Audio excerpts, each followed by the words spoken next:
Hello ವಿದ್ಯಾರ್ಥಿಗಳೇ, ಈ ಒಂದು ವಿಡಿಯೋದಲ್ಲಿ ನಾವು ನಿಮ್ಮ ಬಿಕಾಮ್ ಥರ್ಡ್ ಸೆಮಿಸ್ಟರ್ EDP ಉದ್ಯಮಶೀಲತೆ ಅಭಿವೃದ್ಧಿ ಅಂತ ವಿಷಯ ಏನಿದೆ ಅದರಲ್ಲಿ ಬರುವಂತಹ 5 ಅಂಕದಕ್ಕೆ ಸಂಬಂಧಪಟ್ಟಂಥ ಒಂದು ಭಾಗ 9ನೇ ಭಾಗ ಟಿಪ್ಪಣಿ ಬರೆಯುವುದು.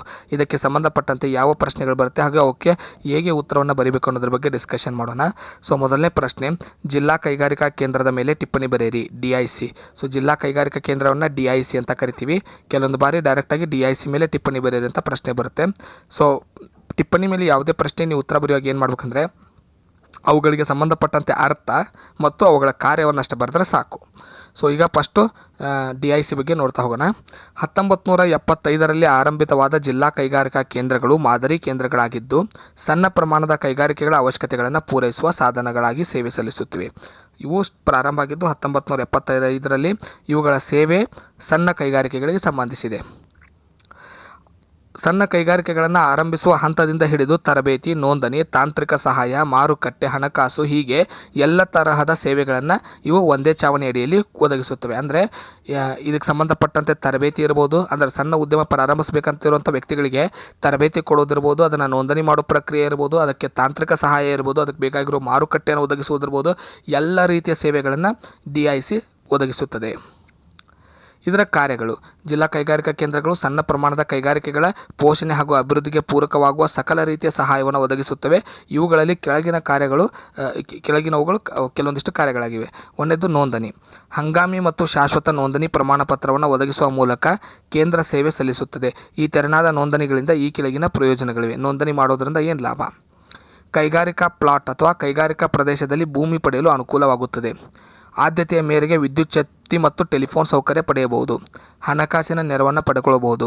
ತೆರಿಗೆಯಲ್ಲಿ ರಿಯಾಯಿತಿಗಳಿಗೆ ಅವಕಾಶ ಇರುತ್ತದೆ.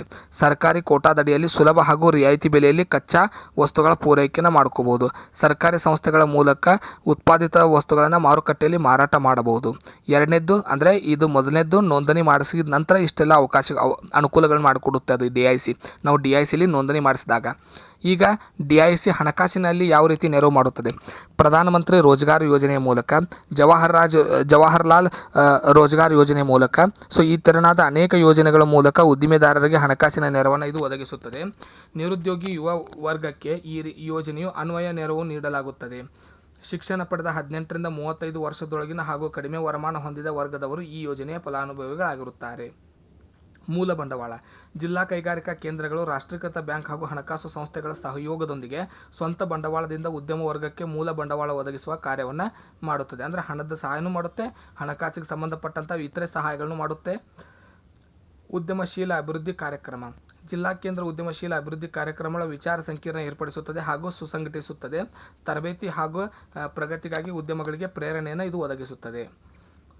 ಇನ್ನು ಎರಡನೇ ಟಿಪ್ಪಣಿ ಬರೆಯಿರಿ ಕ್ವಶನ್ ಯಾವುದಂದರೆ, ಭಾರತೀಯ ಸಣ್ಣ ಕೈಗಾರಿಕಾ ಅಭಿವೃದ್ಧಿ ಬ್ಯಾಂಕ್ SIDBI ಇದೊಂದು ಸಣ್ಣ ಗಾತ್ರದ ಕೈಗಾರಿಕೆ ಉನ್ನತೀಕರಣ ಹಾಗೂ ತರಬೇತಿ ಹಾಗೂ ಅಭಿವೃದ್ಧಿಗೆ ಸಂಬಂಧಿಸಿದ ಕೇಂದ್ರೀಯ ಸಂಸ್ಥೆಯಾಗಿದೆ. ಈ ತೆರನಾದ ಚಟುವಟಿಕೆಗಳನ್ನು ಕೈಗೊಳ್ಳುವ ವಿವಿಧ ಸಂಸ್ಥೆಗಳ ಕಾರ್ಯಗಳನ್ನು ಈ ಸಂಸ್ಥೆ ಸಂಯೋಜಿಸುತ್ತದೆ. SIDBIಯು ಭಾರತೀಯ ಕೈಗಾರಿಕಾ ಅಭಿವೃದ್ಧಿ ಬ್ಯಾಂಕ್ನ ಅಂಗಸಂಸ್ಥೆಯಾಗಿದೆ.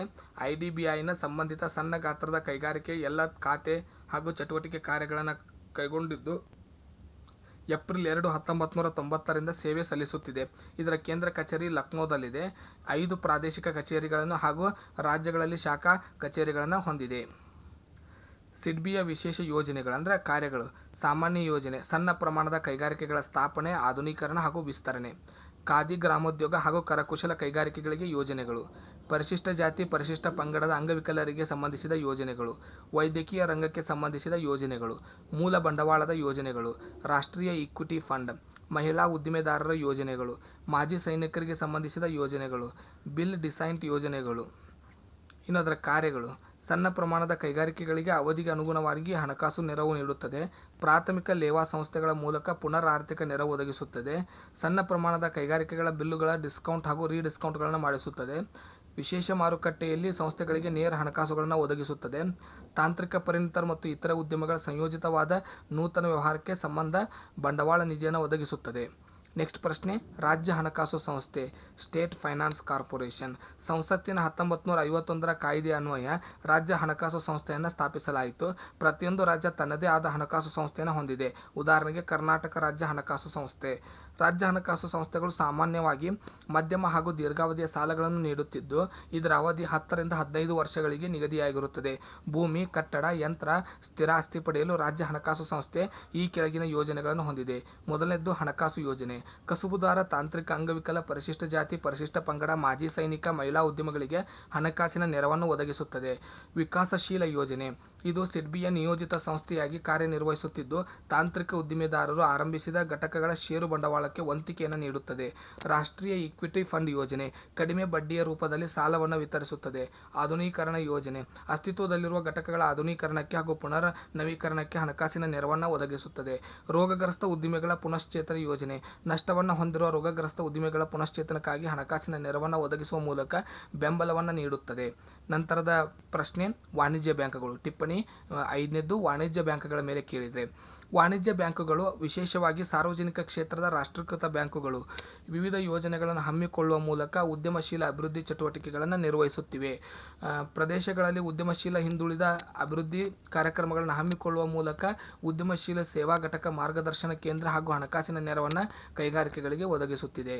ಇದರ ಉದ್ದೇಶಗಳೇನೆಂದರೆ, ಯಶಸ್ವಿ ಉದ್ಯಮಿಯಾಗಲು ಬೇಕಾಗುವ ಔದ್ಯಮಿಕ ಸಾಮರ್ಥ್ಯದ ಬೆಳವಣಿಗೆಯನ್ನು ಮೌಲ್ಯಮಾಪನ ಮಾಡುವುದು, ಅವಶ್ಯಕ ಮಾಹಿತಿಗಳ ಬಗ್ಗೆ ಪ್ರಸಾರ ನೀಡುವುದು, ಸಣ್ಣ ಪ್ರಮಾಣದ ಕೈಗಾರಿಕೆಗಳಿಗೆ ಲಭ್ಯವಾಗಿರುವ ಸೌಕರ್ಯ ಮತ್ತು ವಿಶೇಷ ಪ್ರೋತ್ಸಾಹಗಳು, ಸಣ್ಣ ಪ್ರಮಾಣದ ಉದ್ಯಮ ಆರಂಭಿಸಲು ಬೇಕಾಗುವ ಔಪಚಾರಿಕತೆ ಹಾಗೂ ವಿಧಾನಗಳು, ತರಬೇತುದಾರರಿಗೆ ಪ್ರಾಜೆಕ್ಟ್ ಆಯ್ಕೆ, ಬಂಡವಾಳ ಹೂಡಿಕೆ, ಜ್ಞಾನ ಇತ್ಯಾದಿ ಮಾರ್ಗದರ್ಶನ ಒದಗಿಸುವುದು, ಘಟಕದ ಔದ್ಯಮಿಕ ಬೆಳವಣಿಗೆ, ಯಶಸ್ವಿ ವಿಕಾಸ ಹಾಗೂ ನಿರ್ವಹಣೆಗಾಗಿ ಉದ್ಯಮಗಳಿಗೆ ವಿವಿಧ ಸಂಸ್ಥೆಗಳ ಮಧ್ಯ ಸಂಪರ್ಕ ಸೇವೆ ಸಲ್ಲಿಸುವುದು.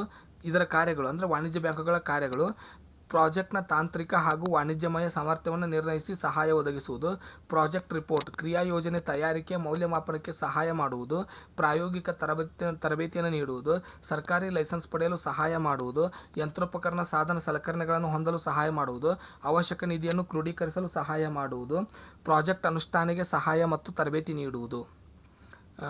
ನಂತರದ ಪ್ರಶ್ನೆ ಭಾರತದ ಔದ್ಯಮಿಕ bank. Industrial development bank of India IDBI. ಈ ಸಂಸ್ಥೆಯ ಹಣಕಾಸಿನ ಮರು ಯೋಜನೆಯ ಅದರ ಅವಧಿಯಲ್ಲಿ ಮುಖಾಂತರ ಸಣ್ಣ ಉದ್ಯಮಿಗಳಿಗೆ ಹಣಕಾಸನ್ನು ಪೂರೈಕೆ ಮಾಡುತ್ತದೆ. ಸಿಡ್ಬಿ ಮತ್ತು CFCಗಳು ತಾವು ಸಣ್ಣ ಉದ್ಯಮಿಗಳಿಗೆ ನೀಡಿದ ಹಣಕಾಸು ಸಹಾಯದ ಆಧಾರದ ಮೇಲೆ IDBI ದಿಂದ ಮರು ಹಣಕಾಸು ಸೌಲಭ್ಯವನ್ನು ಪಡೆಯುತ್ತವೆ. ಇದಲ್ಲದೆ ರಾಷ್ಟ್ರೀಯ ಈಕ್ವಿಟಿ ಬಂಡವಾಳ ಯೋಜನೆ ಕೈಗೊಂಡಿದ್ದು, ಇದು ಚಿಕ್ಕ ಉತ್ಪಾದನಾ ಕ್ಷೇತ್ರದಲ್ಲಿರುವ ಅತಿ ಸಣ್ಣ ಚಿಕ್ಕ ಉದ್ದಿಮೆಗಳಿಗೆ ಈಕ್ವಿಟಿ ಬಂಡವಾಳಕ್ಕೆ ಸಹಾಯವನ್ನು ನೀಡುತ್ತದೆ. ಈ ಯೋಜನೆಯನ್ನು ರಾಷ್ಟ್ರೀಕೃತ ಬ್ಯಾಂಕ್ಗಳ ಮೂಲಕ ಕಾರ್ಯರೂಪಕ್ಕೆ ತರಲಾಗುತ್ತದೆ. SIDF ಸಣ್ಣ ಉದ್ದಿಮೆಗಳ ಅಭಿವೃದ್ಧಿಯ ಬಂಡವಾಳ ಸ್ಥಾಪಿಸಿದ್ದು, ಈ ಬಂಡವಾಳದ ಹೆಸರೇ ಸೂಚಿಸುವಂತೆ ಸಣ್ಣ ಉದ್ದಿಮೆಗಳಿಗೆ ಅಭಿವೃದ್ಧಿಗಾಗಿ ಉಪಯೋಗಿಸಲಾಗುವಂತಹ ಬಂಡವಾಳ ಇದಾಗಿದೆ. ಇದಲ್ಲದೆ ಸ್ವ ಇಚ್ಛೆ ಕಾರ್ಯನಿರ್ವಾಹಕ ಸಂಸ್ಥೆ ವಿಭಾಗವನ್ನು ತೆರೆದಿದ್ದು, ಇದರ ಮುಖಾಂತರ ನುರಿತ ಮತ್ತು ಅನುಭವಿ ಉದ್ಯಮಿಗಳ ಮತ್ತು ಅಧಿಕಾರಿಗಳ ಸೇವೆಯನ್ನು ಸಣ್ಣ ಉದ್ಯಮಿಗಳ ಅಭ್ಯುದಯಕ್ಕೆ ಉಪಯೋಗಿಸಿಕೊಳ್ಳಲಾಗುತ್ತದೆ. NSICಯನ್ನು 1955ರಲ್ಲಿ ಆರಂಭಿಸಲಾಯಿತು. ಇದರ ಉದ್ದೇಶಗಳು: ಸಣ್ಣ ಉದ್ದಿಮೆಗಳ ಅಭಿವೃದ್ಧಿಗೆ ಪ್ರಗತಿಯನ್ನು ಸಹಾಯ ಮಾಡುವುದು, ಸಣ್ಣ ಉದ್ದಿಮೆಗಳ ಅಭಿವೃದ್ಧಿಗೆ ಸಂಬಂಧಿಸಿದಂತೆ ಕಾರ್ಯಕ್ರಮಗಳನ್ನು ಸೂಚಿಗಳನ್ನು ತಯಾರಿಸುವುದು, ಸಣ್ಣ ಉದ್ದಿಮೆಗಳ ವಸ್ತುಗಳ ಮಾರುಕಟ್ಟೆಗೆ ಸಹಾಯವನ್ನು ನೀಡುವುದು, ಸಣ್ಣ ಉದ್ದಿಮೆಗಳ ವಸ್ತುಗಳ ನಿರ್ಯಾತದಲ್ಲಿ ಸಹಾಯ ಮಾಡುವುದು, ಯಂತ್ರೋಪಕರಣಗಳ ಬಾಡಿಗೆ, ಖರೀದಿ, ಲೀಸ್ಗೆ ಹಣಕಾಸಿನ ಸಹಾಯ ಮಾಡುವುದು, ಕಚ್ಚಾ ಸರಕು ಕೊಳ್ಳುವಲ್ಲಿ ಸಹಾಯ ಮಾಡುವುದು, ಮಾರುಕಟ್ಟೆಯಲ್ಲಿ ಸಹಾಯ ಮಾಡುವುದು, ತಂತ್ರಜ್ಞಾನದ ಹಸ್ತಾಂತರದಲ್ಲಿ ಸಹಾಯ ಮಾಡುವುದು, ಸರ್ಕಾರದ ಸ್ಟೋರ್ ಖರೀದಿಯಲ್ಲಿ ಸಹಾಯ ಮಾಡುವುದು. ನೆಕ್ಸ್ಟ್ ಪ್ರಶ್ನೆ ಮಹಿಳಾ ಉದ್ಯಮಶೀಲರ ಬಗ್ಗೆ ಟಿಪ್ಪಣಿ ಬರೆಯಿರಿ. ಮಹಿಳಾ ಉದ್ಯಮಶೀಲರು ಪ್ರಪಂಚದ ಒಟ್ಟು ಜನಸಂಖ್ಯೆ ಸುಮಾರು ಅರ್ಧದಷ್ಟಿದ್ದಾರೆ. ಅದರಂತೆ ಭಾರತದಲ್ಲೂ ಸಹ ಅವರು ಒಟ್ಟು ಜನಸಂಖ್ಯೆ ಅರ್ಧದಷ್ಟಿದ್ದಾರೆ. 1980ರಲ್ಲಿ ರಾಷ್ಟ್ರೀಯ ಕಾರ್ಮಿಕ ಸಂಘಟನೆ ವರದಿಯ ಪ್ರಕಾರ ಮಹಿಳೆಯರು ವಿಶ್ವದ ಜನಸಂಖ್ಯೆಯ 50%ರಷ್ಟಿದ್ದಾರೆ. ವಿಶ್ವದ ಒಟ್ಟು ದುಡಿಯುವ ಗಂಟೆಗಳಲ್ಲಿ 2/3 ಕೆಲಸದಷ್ಟು ಅವರು ಮಾಡುತ್ತಾರೆ. ವಿಶ್ವದ ಒಟ್ಟು ಆದಾಯದ 10% ಆದಾಯವನ್ನು ಅವರು ಪಡೆಯುತ್ತಾರೆ. ವಿಶ್ವದ ಆಸ್ತಿಯಲ್ಲಿ 1% ಕಡಿಮೆ ಆಸ್ತಿಯನ್ನು ಅವರು ಹೊಂದಿದ್ದಾರೆ. ಇವೆಲ್ಲಕ್ಕೂ ಕಾರಣವೆಂದರೆ ಸ್ತ್ರೀಯಾಗಿ ಹುಟ್ಟಿದ್ದು. ಅನೇಕ ದೇಶಗಳಲ್ಲಿ ಅವರಿಗೆ ಸರಾಸರಿ ಆದಾಯ ಪುರುಷರ ಆದಾಯಕ್ಕಿಂತಲೂ ಕಡಿಮೆ ಇದೆ. ಆಧುನಿಕ ಪ್ರಪಂಚದಲ್ಲಿ ಇಂದು ಮಹಿಳೆಯು ಮನೆಯ 4 ಗೋಡೆಯೊಳಗಿಂದ ಹೊರಗೆ ಬಂದಿದ್ದಾಳೆ. ಇಂದು ಅವಳು ಪುರುಷನೊಂದಿಗೆ ಸಮಪಾಲಾಗಿ ಅವನ ಆರ್ಥಿಕ, ಸಾಮಾಜಿಕ, ರಾಜಕೀಯ ಚಟುವಟಿಕೆಗಳಲ್ಲಿ ಅವಳು ಭಾಗವಹಿಸಲು ಪ್ರಾರಂಭಿಸಿದ್ದಾಳೆ. ಜಾಗತಿಕ ಪುರಾವೆಗಳಿಂದ ಸ್ತ್ರೀಯರ ಜೀವನದ ವಿವಿಧ ಕ್ಷೇತ್ರಗಳ ಶೈಕ್ಷಣಿಕ, ರಾಜಕೀಯ, ಸಾಮಾಜಿಕ, ಆಡಳಿತ ಮೊದಲಾದ ಕ್ಷೇತ್ರಗಳಲ್ಲಿ ಅಪ್ರತಿಮವಾಗಿ ಅದ್ವಿತೀಯವಾಗಿ ಕೆಲಸ ಮಾಡುತ್ತಿರುವುದು ಕಂಡುಬರುತ್ತಿದೆ. ಮಹಿಳಾ ಉದ್ಯಮಶೀಲರ ಪರಿಭಾವನೆ. ಮಹಿಳಾ ಉದ್ಯಮಶೀಲರೆಂದರೆ ಯಾವುದೇ ಉದ್ಯಮ ವ್ಯವಹಾರವನ್ನು ಪ್ರಾರಂಭಿಸುವ, ಸಂಘಟಿಸುವ, ಅದನ್ನು ನಡೆಸಿಕೊಂಡು ಹೋಗುವ ಮಹಿಳೆ ಅಥವಾ ಮಹಿಳೆಯರ ಗುಂಪು ಎಂದು ಹೇಳಬಹುದು. ಶುಂಪಿಟರ್ ಅವರ ಪ್ರಕಾರ ಅರ್ಥವ್ಯವಸ್ಥೆಯಲ್ಲಿ ಅಥವಾ ವ್ಯವಹಾರದಲ್ಲಿ ಏನಾದರೊಂದು ನವೀನತೆಯನ್ನು ಅಳವಡಿಸುವ ನವೀನತಾ ಚತುರ ವ್ಯಕ್ತಿಯು ಉದ್ಯಮಶೀಲನಾಗುತ್ತಾನೆ. ಇವರ ಕಾರ್ಯಗಳೆಂದರೆ ಮಹಿಳಾ ಉದ್ಯಮಶೀಲರ ಮಹತ್ವವು ಅವರು ನಿರ್ವಹಿಸುವ ಕಾರ್ಯಗಳಿಂದ ತಿಳಿದುಕೊಳ್ಳಬಹುದು. ಹೊಸ ಉದ್ಯಮ ಸಂಸ್ಥೆಗಳ ಪ್ರಾರಂಭಿಸುವ ಸದಾವಕಾಶಗಳನ್ನು ಕಂಡುಹಿಡಿಯುವುದು, ವ್ಯವಹಾರದಲ್ಲಿ ಉದ್ಭವಿಸಬಹುದಾದ ನಷ್ಟ, ಭಯದ ಅಪಾಯಗಳನ್ನು ಮತ್ತು ಅನಿಶ್ಚಿತತೆಗಳನ್ನು ಧೈರ್ಯದಿಂದ ಎದುರಿಸುವುದು, ವ್ಯವಹಾರದ ವಿವಿಧ ಚಟುವಟಿಕೆಗಳಲ್ಲಿ, ವಸ್ತುಗಳಲ್ಲಿ, ಉತ್ಪಾದನೆ ವಿಧಾನಗಳಲ್ಲಿ, ಕಚ್ಚಾ ಸರಕುಗಳ ಶೋಧನೆಯಲ್ಲಿ ಮತ್ತು ಅವುಗಳ ಉಪಯೋಗದಲ್ಲಿ ನವೀನತೆಯನ್ನು ಅಳವಡಿಸಿ ಅವುಗಳನ್ನು ಸುಧಾರಿಸಲು ಮತ್ತು ಕಡಿಮೆ ವೆಚ್ಚದಲ್ಲಿ ಉತ್ತಮ ಗುಣಮಟ್ಟದ ವಸ್ತುಗಳನ್ನು ಗ್ರಾಹಕರಿಗೆ ಒದಗಿಸಲು ಪ್ರಯತ್ನಿಸುವುದು, ತಮ್ಮ ವ್ಯವಹಾರದಲ್ಲಿ ಸಮನ್ವಯ ಸಾಧಿಸುವುದು, ತಮ್ಮ ವ್ಯವಹಾರದ ಮೇಲ್ವಿಚಾರಣೆಯನ್ನು ಮಾಡುವುದು. ಸೊ ಇವಿಷ್ಟು ಪ್ರಶ್ನೆಗಳು ಟಿಪ್ಪಣಿಗೆ ಸಂಬಂಧಿಸಿವೆ. ಸೊ ಇದರಲ್ಲಿನೇ ನಿಮಗೆ 3 ಪ್ರಶ್ನೆಗಳನ್ನ ಟಿಪ್ಪಣಿಗೆ ಅಂಥೇಳಿ 15 ಅಂಕದ ಪ್ರಶ್ನೆಯಲ್ಲಿ ಈ ಕೆಳಗಿನವುಗಳಿಗೆ ಟಿಪ್ಪಣಿ ಬರೆಯಿರಿ ಅಂತ ಪ್ರಶ್ನೆಯನ್ನು ಕೊಡ್ತಾರೆ. ಮುಂದಿನ ವಿಡಿಯೋದಲ್ಲಿ ಮತ್ತೊಂದು ತರಗತಿಯೊಂದಿಗೆ ಸಿಗೋಣ. ಧನ್ಯವಾದಗಳು.